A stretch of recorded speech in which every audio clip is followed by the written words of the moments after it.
BNP সরকার হাল ছেড়ে দিচ্ছে, সবকিছু এলোমেলো। দর্শক, জরুরি পরিস্থিতিতে তারেক রহমান সরকারকে জরুরি কিছু একটা করতে হবে। জামাত, এনসিপি, ইউনূসকে সাথে নিয়ে জাতীয় সরকার গঠন করতে হবে, নইলে বাংলাদেশ কার্যত ধ্বংস হয়ে যাবে। এই ধ্বংসস্তূপ থেকে বাংলাদেশ বাঁচবে না। দর্শক, সেই 60-এর দশক 70-এর দশকে যে ওয়াইল ক্রাইসিস হয়েছিল, অলরেডি সেই ধাপ অতিক্রম করেছে। পৃথিবী এক নজিরবিহীন সংকটের মুখে। আসসালামু আলাইকুম। ঈদে বাড়িতে গিয়েছেন এরকম অনেকের কাছেই, আমার পরিচিত অনেক মানুষজনের কাছেও শুনলাম যে মোটর সাইকেলে পর্যন্ত তেল পাওয়া যাচ্ছে না, বিভিন্ন পাম্পগুলো বন্ধ। আমার নিজেরও আমার ফ্যামিলির কাছে শুনলাম যে এরা ঈদে গাড়ি নিয়ে ঘুরতেও যেতে পারেনি, বিভিন্ন পাম্পে নাকি আপনার দড়ি দিয়ে তারপরে আপনার পাম্প বন্ধ করে রাখা হয়েছে বিভিন্ন জায়গায়। দু একদিনের ভিতরে হয়তো পরিস্থিতি আরও ভয়ানক হতে পারে, হয়তো একেবারে তেল পাওয়াই যাবে না, এরকম পরিস্থিতিও হওয়ার আশঙ্কা তৈরি হয়েছে। তো আমি জানি না আপনারা যারা ঈদে বাড়িতে গিয়েছেন তারা বলতে পারবেন আপনার এলাকার খবর। আমি যতটুকু শুনেছি যে তেলের প্রচণ্ড সংকট আছে এবং তেল পাম্পগুলো বেশিরভাগ বন্ধ, সেখানে কোনো তেল পাওয়া যাচ্ছে না একেবারেই।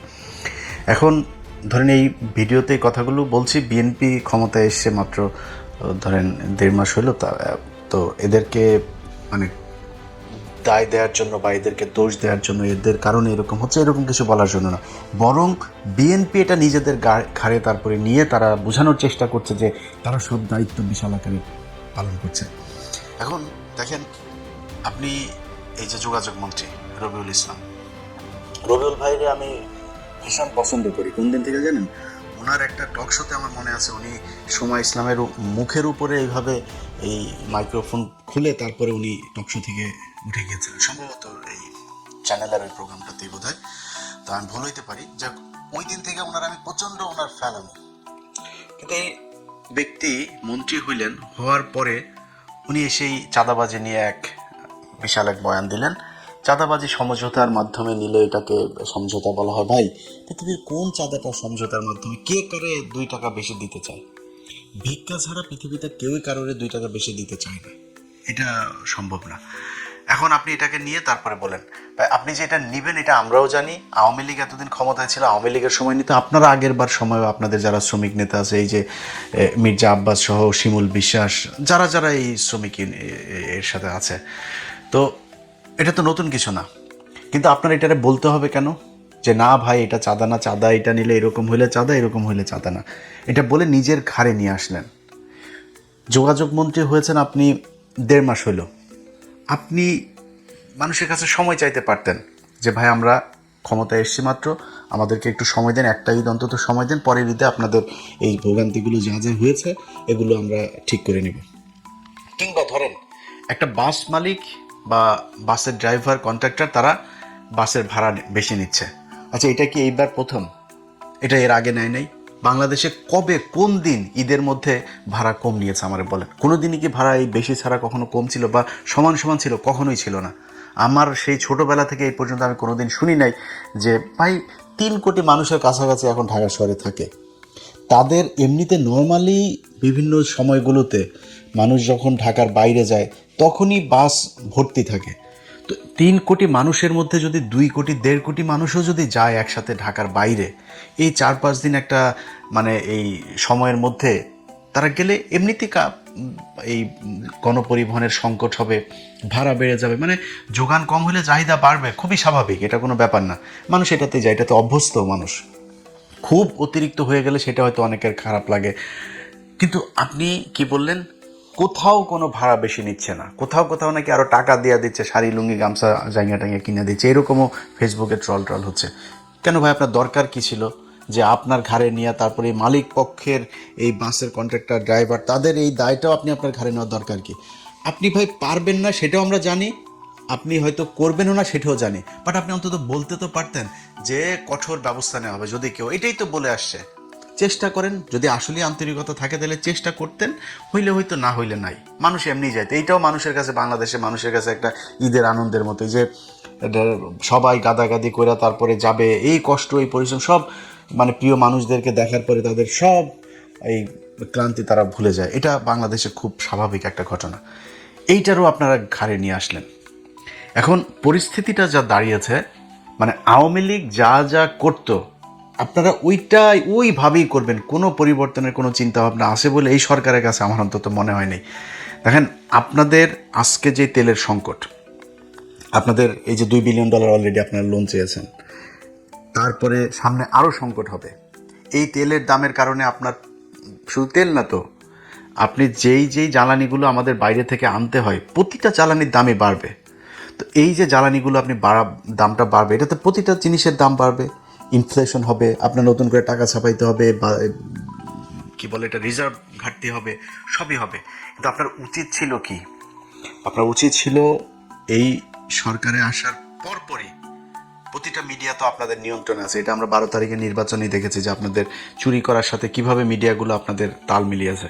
তো এটা নিয়ে খুব বেশি ক্ষোভ নেই, কারণ জামাত ইসলামেরই ক্ষোভ নেই, আমাদের ক্ষোভ থেকে কি হবে? তারা নিজেরাই চায় আপনাদেরকে সুযোগ দিতে আপনারা দেশ চালান। আওয়ামী লীগ ইন্ডিয়ার ব্যাপারে সাবধান থেকে চালান। জামাতের কোনো সমস্যা নেই, আমাদেরও কোনো সমস্যা নেই, একদম কোনো সমস্যা নেই, বিশ্বাস করেন। তো আসার পরপর মিডিয়াগুলোকে দিয়ে আপনাদের উচিত ছিল, এই যে গেল 15 বছরে সেই যে ইনডেমনিটি করে, তারপরে ওই যে পাওয়ার প্ল্যান্টগুলো তৈরি করে এই বিদ্যুৎ খাতের যে লুটপাট, এই সাবসিডির নামে তাদের যেই লুটপাটগুলো আওয়ামী লীগের লোকজন করেছে, কত টাকা করেছে, কত $1 বিলিয়ন আপনার পাচার হয়েছে, কত $1 বিলিয়ন এইখানে তাদেরকে ঘাটতি দেওয়া হয়েছে, এই কি বলে সাবসিডি দেওয়া হয়েছে। এই লুটপাটের এইটা কি আমাদের কত টাকা এখন এই মুহূর্তে বৈদেশিক ঋণ আছে, কত টাকা অভ্যন্তরীণ ঋণ আছে, কত টাকা প্রতি বছরে শেখ হাসিনা ছাপাইতো, ইনফ্লেশন কী ছিল আমাদের, এই আপনার কাদেরকে কত টাকা প্রতি মাসে আমাদের দেওয়া লাগে, ঋণ দেওয়া লাগে, তো মানে সুদ দেওয়া লাগে। এই জিনিসগুলো সব মানুষকে জানানো দরকার ছিল। এখন আপনারা সেগুলো না জানায় আপনারা শুরু করেছেন কোত্থেকে? মনে হয়েছে যে একটা সাধারণ একটা সরকার ছিল, সেই সরকার থেকে আপনারা নির্বাচনের মাধ্যমে আপনারা একটা রাষ্ট্র গঠন করেছেন, কোনো অভিযোগ নাই দেশে কারোর। আরে ভাই, আপনি যত কিছুই বুঝান, এখন এই মুহূর্তে একটা মানুষকে, বাংলাদেশের মানুষকে মনে করেন 15 বছর পরে কেউ যদি দেশে যায় থাকে, বা 10 বছর পরে দেশে যায় থাকে, তারা যদি আপনি ঢাকা থেকে বাসে করে, একটা গাড়িতে করে যদি ছেড়ে দেন, সে যদি বরিশালে যায়, সে দেখবে খালি উন্নয়ন আর উন্নয়ন। 15 বছর কম সময় না তো। এই যে 15 বছর একটা সরকার ক্ষমতায় থাকলো, শুধু মানুষকে যদি আপনি এইটা দেখান যে আমার ওরে বাবা এই রাস্তা হয়েছে, বাংলাদেশও ছিল না কিছু, এই রাস্তা হয়েছে, ওই রাস্তা হয়েছে, হ্যাঁ হয়েছে তো। 15 বছরে একটা দেশ সিঙ্গাপুর হয়, 15 দেশে একটা দেশ মালয়েশিয়া হয়, 15 দেশে একটা দেশ জর্জিয়া হয়। ওইসব দেশে যায়া দেখেন, এটা কিন্তু মানে শয়ে বছর, আমেরিকার মতো দেশ এরকম হইতে কিন্তু তারা খুব বিশাল সময় নেয় নাই। অতএব 15 বছরে যদি নাকি এই দেশের মানুষ যে পরিমাণে কর্মঠ, যে পরিমাণে মানুষ বউ বাচ্চা, বাবা মা, দেশ বাড়ি ঘর সব থুয়ে বিদেশে গিয়ে পড়ে থাকে, এই যে মানুষের যে স্যাক্রিফাইস, তারা যে পরিমাণে ঈদের মধ্যেই কয়েক $1 বিলিয়ন গেল আপনার কি বলে রেমিটেন্স, এই দেশ কেন গরিব থাকবে? এই দেশের প্রতি ইঞ্চি মাটিতে আপনার উর্বর, এরা সব ধান গম 12 মাস আপনার ফসল উৎপাদন হয়, তারা কেন না খেয়ে থাকবে? তাদের কেন সমস্যা হবে? কোনো সমস্যা হওয়ার কথা না। সমস্যা যা হয় সেটা আপনাদের মতো রাজনীতিবিদরা যারা দেশ চালান তাদের কারণে হয়। এখন এই জিনিসগুলো তো জানানো দরকার ছিল যে 15 বছর ধরে যে তারা দেশটা চালাইলো, এই 15 বছরে তারা বাপের টাকা দিয়ে রাস্তা করছে। ধরেন ঢাকা মাওয়ার রাস্তাটার কথাই যদি বলি, ওদিকে ওই যে হাটকুমরুল নাকি একটা আছে সিরাজগঞ্জ ওইদিকে, তারপরে যে ঢাকা চিটাং আপনার 4 লেনের বিভিন্ন জায়গায় যে রাস্তাঘাটগুলো হলো, পদ্মা সেতু হয়েছে, ওর বাপের টাকা দিয়ে করে নাই তো। আপনার জানানো উচিত ছিল মানুষকে যে 1 কিলোমিটার রাস্তা তৈরি করতে তারা কত টাকা লুটপাট করেছে, 15 বছরে কত লাখ কোটি টাকা তারপরে তারা বিদেশ থেকে লোন করেছে, সেই লোন এখন আপনারা শোধ করতে কত টাকা লোন রেখে গিয়েছে। এই জিনিসগুলি সব জানানো দরকার ছিল। না জানায়া আপনি এমন একটা ভাব ধরেছেন আপনি 15 দিনের মধ্যেই দেশে সব সমস্যার সমাধান, আর কোনো কিছু কোনো জায়গায় কোনো সমস্যা হচ্ছেও না, হবেও না, সব দিয়ে দিবেন জনগণের। এখন জনগণের আপনি ঘোষণাটা মানে সান্ত্বনাটা কী দিবেন? জনগণরা আপনি বুঝাইলেন ঈদের আগে তেলের কোনো সমস্যা নাই, এখনও নিউজ হয় প্রতিদিন কয়েক জাহাজ করে তারপরে তেল সব আসতেছে বাংলাদেশে। সারা দুনিয়ার যদি সব জায়গায় সংকট হয়, তাও দেশে কোনো সংকট হবে না। মন্ত্রীরা এগুলো বলছে, আপনি এটা বলার দরকার কি? আমরা দেখতেছি না যে যুদ্ধ হচ্ছে, তা আপনি নিজের সামনে তো আছে, আরে শেখ হাসিনা, ইউক্রেন আর রাশিয়ার যুদ্ধ, ওই কথা বলতে গেলে মুখস্থ একটা বক্তব্য শিখেছিল। ইউক্রেন রাশিয়া এই যুদ্ধ, তারপরে এই যে কোভিড মহামারী, এই 3-4টা কথা প্রতি বক্তব্যে বলতো, যেখানেই সমস্যা সেখানে ওইটারে দিত। আপনার তো জেনুইন হাসিনার মতো 4-5 বছর ধরে না, তো আপনার মাত্র এখনও যুদ্ধ চলছে, ওটাকে আপনি বলতে পারতেন যে এখানে যুদ্ধ হচ্ছে ভাই, আমাদের এই সমস্যা। মানুষ বুঝতো তো, আপনারা তো বেশি দিন হয়নি ক্ষমতায় এসছেন। না, কোনো সমস্যা নাই, তেল সবাই পেয়ে যাবে, সবাইকে তেল দেওয়া, পাম্পই বন্ধ হয়ে গিয়েছে অনেক জায়গায়। আপনি যে আমি যদি মিথ্যা কথা বলে থাকি, আপনারা যারা দেশে আছেন আপনারাই বলেন। আপনারা গ্রামে গিয়েছেন, আপনার মোটর সাইকেলে তেল নিতে পারেন কিনা বলেন। তো এগুলো হচ্ছে, কিন্তু সব দায় আপনি ঘাড়ে নিলেন। এসব বাদ দিয়া বিএনপিকে বলবো, দেখেন তারেক রহমান, আপনার সাথে আমাদের কোনো শত্রুতা নেই। আপনি এখন বিএনপির প্রধান, আপনি দেশের প্রধান, আপনি দেশ চালাবেন। আমাদের ভাই আওয়ামী লীগের নিয়ে, ইন্ডিয়ারে নিয়ে যেই সমস্যা ছিল, সেই সমস্যা হাসিনার দেশে নাই। এটাই আমাদের জন্য বিশাল ব্যাপার, এইটাই অনেক কিছু। বাট আমরা দেশের একদম পুরো দেশটাকে একটা সিঙ্গাপুরই চেয়েছিলাম, যেই কারণে মানে পুরো আওয়ামী লীগ এবং ইন্ডিয়া থেকে আমরা একটা স্বাধীন সার্বভৌম দেশ চেয়েছিলাম, যে কারণে একদম জিরো টলারেন্স হয়ে তারপরে অনেক কথাবার্তা বলেছি, অনেক কিছু করতে চেয়েছি, হয় নাই, পারে নাই। সব চোরের বাচ্চারা সব এই জায়গায় এসে, এই যে ডক্টর ইউনূস, সে যে দেশটা চালায় গেল, এই শুয়োরের বাচ্চা, পুরা নষ্টের মূল হচ্ছে এই শুয়োরের বাচ্চা, ওর যেই উপদেষ্টাগুলো ছিল এরা, এই আসিফ নজরুল, ইউনূস, তারপরে হইল গিয়া ধরেন আজকে আপনারা যে ঈদটা করছেন না, আসিফ নজরুল শুয়োরের বাচ্চা এখন কয় ও রাসূল সাল্লাল্লাহু আলাইহি সাল্লামরে নিয়ে ওনাকে জীবনী লিখবে। তুই কুত্তার বাচ্চা কি? কে তুই? তোর ঘরে কাজের বুয়া পর্যন্ত প্রেগনেন্ট হয়ে বাইরে হয়, তুই কে? তুই বই লিখবি রাসূল সাল্লাল্লাহু আলাইহি সাল্লামরে নিয়ে, আর তোর বই পড়া লাগবে? তোর বউ হইলো রোকেয়া প্যাচি, তোর বউ হইলো হুমায়ুন আহমেদের মেয়ে, তুই তো নিজেই শালা নাস্তিক একটা। তুই আসছিস আবার আস্তাগফিরুল্লাহ, স্বীকার করে না, কিন্তু ওর কার্যকলাপ যা আছে সব কিছুই একদম ইন্ডিয়ান মাল। ও প্রথম আলোর পুরো শেল্টার দাতা। ওর কারণে এই আজকে যেই ঈদটা যাচ্ছে না, যে ঈদে আপনারা বিশাল আতর সুরমা মাইখা তারপরে বাংলাদেশে ঈদ করলেন, প্রথম সারিতে দাঁড়ায় জাতীয় ঈদগাহে, আপনাদের এইখানে বসাইতে অনেক মানুষের জীবন দিতে হয়েছে, অর্থ দিতে হয়েছে, তার পরিবার ধ্বংস হয়ে গিয়েছে, এখন পর্যন্ত জেল খাটছে, গেল 17 বছর ধরে জেলে। সেই মানুষগুলোকে জেলে রাখা তারপরে আপনারা ঈদ পালন করেছেন। এই আসিফ নজরুল শুয়োরের বাচ্চারা, এই ইউনূস শুয়োরের বাচ্চা, এই দুইটার কারণে এরা আছে। ধরেন আজকে যে আইনমন্ত্রী হয়েছে না, এই আইনমন্ত্রীর বিরুদ্ধে আমি লেখালেখি করেছি দিলীপ আগারওয়ালা আটক হওয়ার পরে, কিন্তু আইনমন্ত্রীর সাথে আমার কিন্তু ভীষণ ভালো সম্পর্ক ছিল। ওনার বিরুদ্ধে বলেছি দিলীপ আগারওয়ালা নিয়ে, কিন্তু কিছু জিনিস স্বীকার করি। এই লোকটাকে যদি কোনোদিন বলেছে যে ভাই অমুক আলেমের আপনার একটা আছে, হেয়ারিং আছে, ওইটা একটু দেখেন, উনি বাংলাদেশে থাকুক আর না থাক, পরের দিন দেখেছি যে উনি সেই কথাটা কোর্ট পর্যন্ত পাঠিয়েছেন এবং সেটা রেজাল্ট পেয়েছে। ওনার মাধ্যমে অন্তত যদি কম হয় তাও 100 জন আলেমকে আমি ওনার মাধ্যমে হেল্প করেছি। এই ঈদ গেল, ঈদের পরের দিন মাওলানা সাইদুর রহমান সাহেব, ওনার সাথে কথা বললাম, উনি বের হয়েছেন। আরে ভাই, সে কেন ঈদ জেলখানায় করবেন? তারেক রহমান, আপনার মায়ের আলেমদের প্রতি যে সম্মান ছিল, আপনার বাপের যে সম্মান ছিল, আশা করি আপনারও আছে। যদি আল্লাহর ওয়াস্তে যদি পারেন এই মানুষগুলির ছিলেন, এই মানুষগুলির সাথে, এই মানুষগুলির জেলখানা থেকে বের করার জন্য আর বিডিআর, এই দুইটার জন্য আমার এই পুরো 1.5 বছর ডক্টর ইউনূসের সরকারের সাথে যত সমস্যা সব এটা নিয়ে, সেনাবাহিনীর সাথে আমার যত সমস্যা এই দুইটা জায়গা নিয়ে। তো তারা এই ডক্টর ইউনূসরে, এই মাদারি কি করছে জানেন? ওই কিছু হইলে ওই আমেরিকান এম্বাসিরে দিয়া এই আকাম কুকাম করাইতো। এই যে আলেমগুলোর ব্যাপারে একটা আলেম ছাড়া হয়, একটা আলেম ছাড়লেই তারপরে কি করে, আমেরিকান এম্বাসি আপনার ওই আইন মন্ত্রণালয়ে ফোন করে, অমুক এজেন্সিরে ফোন করে। এই যে আইজি প্রিজনরে, মানে আমি তো সেনাবাহিনীর বিরুদ্ধে কথা বলেছি, অনেক প্রশাসনের অনেকের বিরুদ্ধে কথা বলছি, কিন্তু ভাই সত্যি কথা বলি, সেনাবাহিনীর একজন ডিজিএফআর একজন অফিসারের যদি বলছে যে ভাই আপনাদের এই ডিজিএফআর ক্লিয়ারেন্স পাওয়া যাচ্ছে না বলে ওনাকে আপনার জামিননামা যাওয়ার পরেও, আদেশ যাওয়ার পরেও জেলখানা থেকে ছাড়ছে না, কারা কর্তৃপক্ষের কাউরে যদি বলছে যে ভাই এটা ছাড়া যাচ্ছে, ভাই 10 মিনিটের মধ্যে ছাড়তেছি, একজনকেও আমি দেখিনি। এই যে শফিউর রহমান ফারাবি, এর জন্য ভাই কত মানে ঘন্টা যে আমার ব্যয় করা লেগেছে, এরে ফোন করা, ওরে ফোন করা, ওরে করা, ছেড়েছে। কিন্তু সমস্যা কোন জায়গায় জানেন? সমস্যা হইলো আমেরিকান এম্বাসিতে। ওইখান থেকে আপনার দেয়, ওরে ছাড়লেন কেন, এরে ছাড়লেন কেন, ওনারা করে। এখন এই শয়তানের মূল কিন্তু হলো আসিফ নজরুল আর ইউনূস, এরা ওদেরকে এগুলি পাঠায় যে এই যে এরে ছাড়া দিচ্ছে, এরে ছেড়ে দিচ্ছে। ওই যে প্রথম আলো এদের করে, এরা ছাড়া পাইলে তো প্রথম আলো শোনা, কারণ প্রথম আলো ডেইলি স্টার, এরাই তো এদেরকে মিথ্যা নাটক সাজায় জেলে পাঠিয়েছে, এরা বের হইতে দিবে না।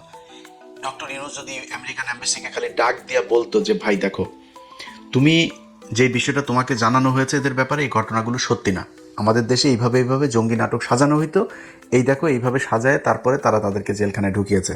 যদি তারা আসলেই জঙ্গি হইতো, দেখো হাসিনা আজকে নাই, হাসিনার পুলিশ এখন জঙ্গি নাটকও সাজায় না, জঙ্গি ধরাও পড়ে না আমার দেশে, তাহলে সেই জঙ্গিরা এখন হামলা চালায় না কেন? প্রতিদিনই নাকি এখানে হামলা চালাইতো, ওইখানে হামলা চালানোর সময় এরা আটক করা হইলো, এখন চালায় না কেন? আমেরিকান এমবাসি, ইউরোপিয়ান ইউনিয়ন, যত দেশ আছে পশ্চিমা যারা যারা এগুলোতে ঝামেলা করে, এদেরকে বুঝাইতে ডক্টর ইউনূসের 2 মিনিট সময় লাগতো। শুয়োরের বাচ্চা বোঝায় নাই। শুয়োরের বাচ্চা করছে কি, ওই ম্যান পাওয়ার ব্যবসারও ওই লাইসেন্স নিয়েছে। আরও আকাম কুকাম যেগুলো করছে এগুলো তো আপনারা এখন পত্র পত্রিকায় দেখছেন, এগুলো সে করেছে। কিন্তু এই দেশের আলেমগুলোর এসে ছেড়ে যেতে পারে নাই, এই দেশের বিডিআরগুলোর এসে ছেড়ে যেতে পারে নাই। আসিফ নজরুল, ডক্টর ইউনূস, সারা জীবন আল্লাহর কাছে এটার জবাব দেওয়া যাইতে হবে। আমি বিশ্বাস করি তোরা যেখানে যাবি সেখানে অপমানিত হবি, লাঞ্ছিত হবি, জুতা খাবি, বাংলাদেশের মানুষের সামনে তোরা আসতে পারবি না। যেখানে যাবো ওইখানে অপমানিত হবে, ওইখানেই তোরা কোনো না কোনোভাবে অপমানিত হবে, কদাচিৎ 2-1 জায়গা থেকে ভালোভাবে বের হইতে পারবি। তোদের এই গেল 1.5 বছর যত অনিয়ম, যত ব্যর্থতা, জুলাই সনদ নিয়ে এখন তারা পারাপারি করে। আরে বেটা, তোরা যাওয়ার আগে করে দিয়ে যাস নাই কেন? তোরা করার পরপর তোদের তো উচিত ছিল দিন রাত না খায়া তারপরে জুলাই সনদে 3 মাসের মধ্যে শেষ করে। তোদের পিছনে বাংলাদেশে আমি নিজে ভিডিও বানিয়েছি, ডক্টর ইউনূসকে 20 বছর চাই, 100 বছর, যতদিন ইচ্ছা, এগুলো আমি বলেছি আমার ভিডিওতে। তোদের উপরে এই বিশ্বাস আমরা করেছিলাম, কিন্তু তোরা সেই বিশ্বাসের মর্যাদা না রাখা নিজেদের পকেট ভরেছিস, ইন্ডিয়ার হয়ে কাজ করেছিস, প্রথম আলোর হয়ে কাজ করেছিস, এটা তোরা করেছিস। তোদের এই লাঞ্ছনা সারা জীবন পেয়ে যেতে হবে। তো যাই হোক, এগুলো তারেক রহমান আপনার কাছে অনুরোধ থাকবে, একটা ঈদ তো গেল আপনার, সামনে আরেকটা ঈদ, ওই ঈদের আগে পিলখানার হত্যাকাণ্ড নিয়ে যারা আসল ক্রিমিনাল সেনাবাহিনীর অফিসারদেরকে ধরেন, তারপরে যেই ইয়েটা হয়েছে, ওই স্বাধীন তদন্ত কমিশনের যে রিপোর্টটা হয়েছে, ওই রিপোর্টের অনুযায়ী কাজ করেন, সব পেয়ে যাবেন, সব কিছু পেয়ে যাবেন, সেখানে আছে। তো এই মানুষগুলোরে ছেড়ে দেন। আর আরেকটা জিনিস হয়েছে যে ভাই, সব কিছু নিজের ঘাড়ে নিতে যায় না। নিজের ঘাড়ে নিতে গেলে এরকম মানুষরে, সে আওয়ামী লীগের মতো বলবেন একটা মানুষ বিশ্বাস করবে না, কোনো কথাই বিশ্বাস করবে না। এই যে এখন বলছেন দেশের জ্বালানির কোনো সংকট নাই, এই নেই ওই নেই, মানুষ পাম্পে গেলে তেল পায় না, এটাই বাস্তবতা। তো এই জিনিসগুলোই বলার জন্য আজকের ভিডিওতে এসেছিলাম, এবং সবাইকে ঈদ মোবারক, আল্লাহ হাফেজ। বিএনপি সরকার হাল ছেড়ে দিচ্ছে, সবকিছু এলোমেলো। দর্শক, জরুরি পরিস্থিতিতে তারেক রহমান সরকারকে জরুরি কিছু একটা করতে হবে। জামাত, এনসিপি, ইউনূসকে সাথে নিয়ে জাতীয় সরকার গঠন করতে হবে, নইলে বাংলাদেশ কার্যত ধ্বংস হয়ে যাবে। এই ধ্বংসস্তূপ থেকে বাংলাদেশ বাঁচবে না। দর্শক, সেই 60-এর দশক, 70-এর দশকে যে ওয়াইল্ড ক্রাইসিস হয়েছিল, অলরেডি সেই ধাপ অতিক্রম করেছে। পৃথিবী এখনো যে সংকটের মুখে, পুরো ইরান কেঁপে উঠেছে। হরমুজ প্রণালীতে ইরানের যে মিলিটারি বেস, এটা ধ্বংস করে দিতে যাচ্ছে যুক্তরাষ্ট্র। আর ইরান পুরো মধ্যপ্রাচ্য জুড়ে মার্কিনপন্থী সমস্ত তেল শোধনাগার, গ্যাস পাম্প, সব জায়গায় হামলা করবে, পানি শোধনাগারও হামলা করবে। তো বাংলাদেশ মরবে তেল সংকটে, আর কাতার সহ মধ্যপ্রাচ্যে মরবে পানি সংকটে। কারণ ওদের দেশে, বিশেষ করে কাতারে, তেলের চাইতে পানির দাম বেশি, এবং ওদের পানি শোধনাগার ছাড়া ওরা মুহূর্ত বাঁচতে পারে না, যে পানি শোধনাগারে হামলা করবে। তাহলে বুঝতে পারেন যে পৃথিবী কোন পরিস্থিতিতে দাঁড়িয়ে আছে। এই জায়গায় মির্জা ফখরুল ইসলাম আলমগীর বলছেন, যিনি এলজিআরডি মন্ত্রী, বিএনপি মহাসচিব, সরকারের অত্যন্ত গুরুত্বপূর্ণ ব্যক্তি, এমনকি প্রধানমন্ত্রী, অবর্তমানে ভারপ্রাপ্ত প্রধানমন্ত্রী হতে পারেন, এরকম ব্যক্তি, সামনে কঠিন সময়ে তেল ও জিনিসপত্রের দাম বেড়ে যাবে। কয়েক ঘন্টা আগেও আমির খসরু মাহমুদ চৌধুরী বলেছিলেন যে এত কিছুর পরেও কিন্তু দাম বাড়ে নাই, আমরা সফল। যদিও এটা ছিল একটা চাপাবাজি, কারণ যতটুকু সফলতা ছিল ওটা ছিল ইউনূস আমলের সুফল। দাম বাড়বে না, আমরা আছি, পথ হারাবে না, বাংলাদেশ ফার্স্ট, অনেক কিছুই বলে আসছে এতদিন। কিন্তু এখন হাল ছেড়ে দিলেন। এখন মির্জা ফখরুল হতাশার বাণী আনুষ্ঠানিকভাবে বলে দিলেন যে সামনে কঠিন সময়ে তেল ও জিনিসপত্রের দাম বেড়ে যাবে। বিএনপির কপাল খারাপ, ক্ষমতায় আসলে একবারও সফল হতে পারে না। কেন? বিশ্ব ক্রাইসিস বেঁচে যায়। এখন যে পরিস্থিতি হয়েছে, এটা সামাল দেওয়ার মতো কোনো সক্ষমতা বিএনপি সরকারের নেই। এজন্য ইউনূস জামাতকে সাথে নিয়ে যুক্তরাষ্ট্রের হাত ছেড়ে চীন রাশিয়াপন্থী হওয়া ছাড়া কোনো উপায় দেখছি না। ব্যালেন্স করে চলতে হবে।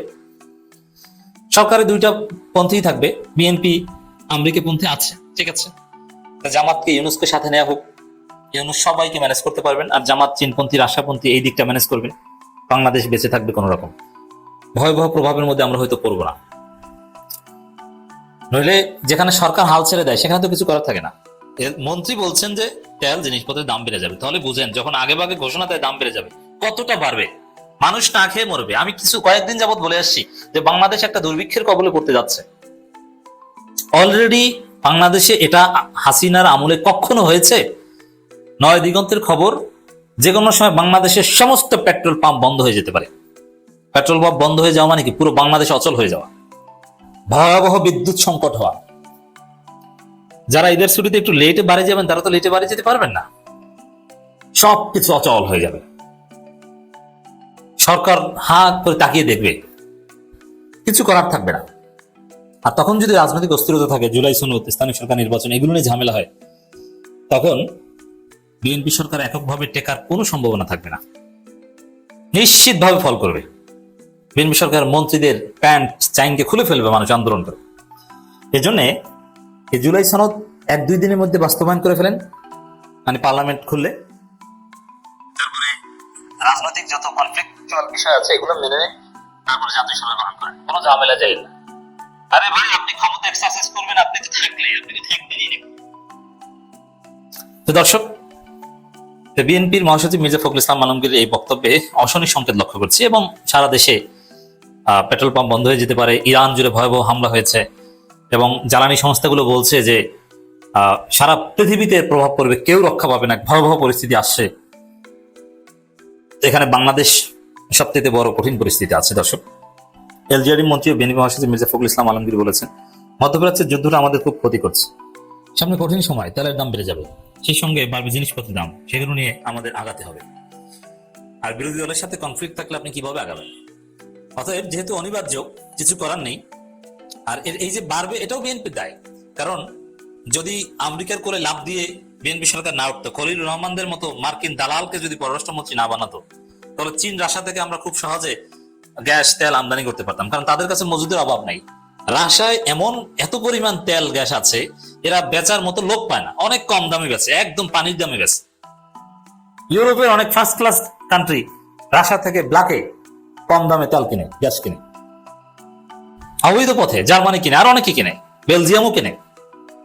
তো সেখানে বাংলাদেশ তো খুব সহজে এই সংকট মোকাবেলা করতে পারে চীন রাশিয়া থেকে এনে, কিন্তু লাভ দিয়ে উঠেছে আমেরিকার কোলে, বাঁচতে পারবেন না। তো এই জন্য জাতীয় সরকার গঠনের প্রস্তাব দিচ্ছে। ঠাকুরগাঁও সদর উপজেলা রায়পুর ইউনিয়নের নেহা নদী পুনঃখনন কর্মসূচি উদ্বোধন শেষে প্রধান অতিথির বক্তব্যে তিনি এইসব কথা বলেন। এইসব ফাজলামি বন্ধ করতে হবে সবার আগে। এই যে বিলাসী প্রজেক্ট, এই যে ফ্যামিলি কার্ড, এটা একটা অ্যাবসলিউটলি একটা ফালতু থার্ড ক্লাস একটা প্রজেক্ট। বিনা কাজে পৃথিবী ধ্বংস হয়ে যাচ্ছে, দুর্ভিক্ষের কবলে বাংলাদেশ। আপনি কাজ ছাড়া বসিয়ে বসিয়ে ফাও বিএনপির লোকজনকে আপনি ফ্যামিলি কার্ডের মাধ্যমে টাকা দিচ্ছেন, রাষ্ট্রের জরুরি ক্রাইসিস মোমেন্টের টাকা ত্রাণ তহবিল থেকে আপনি ছাত্র দলের লোকজনকে ঈদ সালামি দিচ্ছেন প্রধানমন্ত্রীর পক্ষ থেকে। এসব ফাজলামি বন্ধ করতে হবে। একটা টাকা অপচয় করা যাবে না। খাল খনন, আপনি কিসের খাল খনন করছেন? এটা খাল খনন নামে একটা লুটপাট। আরে ভাই, আপনি ভাত খেতে পারেন না, আপনি কিসের খাল খনন করছেন? যেসব খাল আছে ওইগুলোতে যা পানি হয় আপাতত ওইগুলো দিয়ে কাজ করেন, খাল খনন বাদ দেন। আগে বাংলাদেশ বাঁচুক, মধ্যপ্রাচ্যের সংকট কাটলে তারপরে আপনি ফ্যামিলি কার্ডের নামে নাটক করেন। এখন এইসব নাটক স্থগিত রাখেন, খাল খনন নিয়ে আসে। মির্জা ফখরুল বলেন, আমাদের কাজ করতে এসেছি, এই বৃদ্ধ বয়সে আমাদের ছুটি নেই, প্রতিদিন সকালে অফিস করতে হয়, আমরা কাজ করে ইবাদত করে ভেস্তে যাব। কাজ করবেন, কিন্তু আপনারা যে লাইনে গেছেন আপনারা পারবেন না এই দেশকে রক্ষা করতে। দুর্ভিক্ষের কবল থেকে বাংলাদেশকে রক্ষা করতে পারবেন না। আল্লাহর কাছে দোয়া করি মধ্যপ্রাচ্য ক্রাইসিসটা সমাধান হোক। তবে সমাধান হওয়া খুব কঠিন। যুক্তরাষ্ট্র যে আচরণ করছে, যে বেপরোয়া আচরণ করছে, ভয়াবহ ইরানের হাসপাতালগুলোতে যে হামলা করছে, ইরান তার সর্বশক্তি দিয়ে পুরো মধ্যপ্রাচ্য তছনছ করে দিবে। এর প্রভাব পড়বে ভারতের উপর, পাকিস্তানের উপর, এর প্রভাব পড়বে বাংলাদেশের উপর। ওদিকে আফগানিস্তান পাকিস্তান লেগে আছে, সৌদি আরব আক্রান্ত হবে, কাতার, কুয়েত, বাহরাইন, আরব আমিরাত আক্রান্ত হবে নিশ্চিত ভাবে। বিন মাসে জীবনে যুদ্ধ লেগেছে, সেখানে তেলের সরবরাহ কম, কিন্তু পান ভাঙচুর করা সমীচীন নয়। মদকে আমরা কঠোর অবস্থা দমন করবো। গায়ের জোরে আইনের পান ভাঙচুর না। মানুষের পেটে ভাত না থাকলে, তেল না পেলে, বিদ্যুৎ না পেলে আপনার বাসভবন মানুষ ভাঙচুর করবে, আপনার পান জাঙ্গে করে নেবে, কেউ ঠেকাতে পারবে না। এই জন্য আগে মাস্টার প্ল্যান করুন, ইউনূস, বিএনপি, জামাত সবাইকে নিয়ে একটা ঐক্যবদ্ধ কিছু একটা করেন, তাহলে এই পরিস্থিতি সামাল দেওয়া যাবে।